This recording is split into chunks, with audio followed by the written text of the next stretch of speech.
कोहरा से कलश मांगवले बानी, गंगा जल भरवले बानी हो। ए सखी आजू घरवा है मोरी मैया ता, चौका लगवले बानी हो। ए सखी आजू घरवा है मोरी मैया ता, चौका लगवले बानी हो। कपूर जरवले बानी, अड़ौल फूल मांगवले बानी हो। ए सखी ओही फूल के माला गुथवाइम त मैया पर चढ़ाई में हो।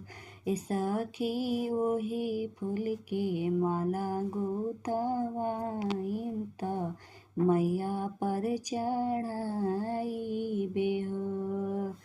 लाली पियर टिकुलिया ले आइल बानी, अवारो महावर हो। ओ सखी लाले चुनरिया ओढ़ाई बे, मैया के सजाई बे हो। ओ सखी लाले चुनरिया ओढ़ाइब, मैया के सजाई बे हो। लवंगी के छकिया पिसाइब, मैया के चढ़ाई बे हो।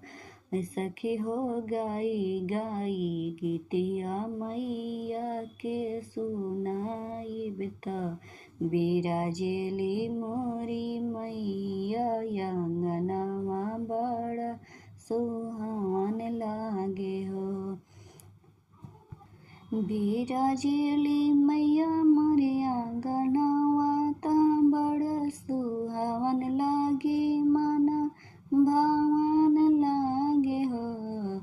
ए मैया रची रची पूजा बोचरनिया त, मना मोरा सुखी होई हो।